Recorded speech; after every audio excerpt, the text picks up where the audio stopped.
Episode की शुरुआत वरुण से होती है जो काव्या से कहता है कि वह पालकी को उसके साथ स्वर्ग भेज रहा है। इस बीच वरुण के गुंडे चाकू लेकर पालकी के घर में घुस जाते हैं। पालकी उनसे पूछती है कि वे कौन हैं और उन्हें किसने भेजा है। वह समझती है कि वे उसे मारने आए हैं। उसने उन पर फूलदान और दूसरी चीज़ों से हमला किया। वह वहां से भागने की कोशिश करती है लेकिन असफल हो जाती है। वह मदद के लिए चिल्लाती है। राजवीर वहां आता है और पालकी को गुंडों के हमले से बचाता है। उसने गुंडों की पिटाई की। वह उनसे पूछता है कि उन्हें पालकी को मारने के लिए किसने भेजा था।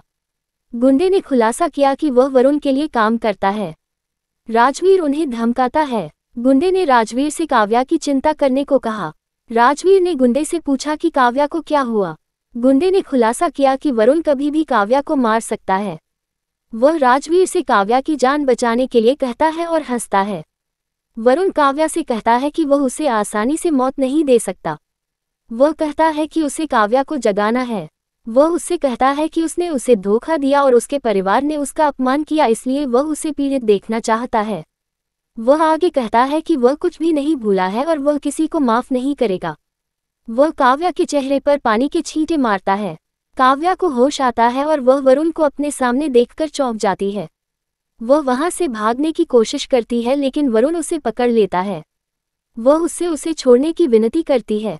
वह उससे पूछता है कि जब वह उसके लिए पुलिस हिरासत से भागा तो वह ऐसा कैसे कह सकती है। वह अपना चाकू लेने जाता है। वह वहां से भाग जाती है। शनाया एनी के साथ उसके घर में प्रवेश करती है। वह देखती है कि उसका घर गड़बड़ है। एनी कहती है कि कुछ गड़बड़ है। शनाया पालकी के बारे में चिंतित हो जाती है। वह पालकी को फोन करती है और वहां पालकी का फोन पाती है। सुखविंदर वहां आता है और पूछता है कि क्या हुआ। शनाया सुखविंदर को बताती है कि पालकी गायब है।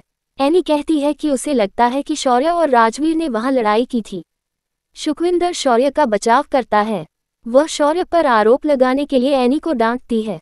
वह कहती है कि पालकी को राजवीर के साथ होना चाहिए। शनाया सुखविंदर से एनी को न डांटने के लिए कहती है। वह सुखविंदर की ओर से एनी से माफी मांगती है।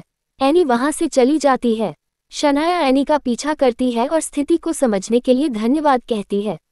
एनी शनाया से कहती है कि शौर्य बाद के लिए अच्छा विकल्प नहीं है। शनाया कहती है कि संभावना है कि शादी के बाद शौर्य उसके प्यार में पड़ जाए। काव्या सबके कमरे में जाती है और उन्हें जागने के लिए कहती है।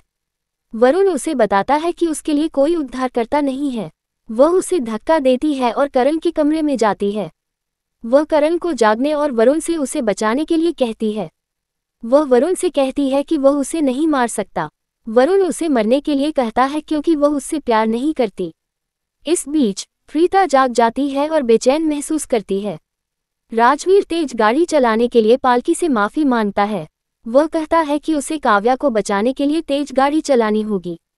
पालकी उसे बताती है कि वह इस गति से डरती है लेकिन उसे भरोसा है कि वह उसे कुछ नहीं होने देगा।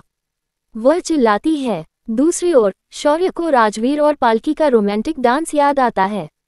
वह पूछता है कि राजवीर के पास सब कुछ क्यों है और राजवीर भाग्यशाली क्यों है। वह कहता है कि उसके पास कुछ भी नहीं है।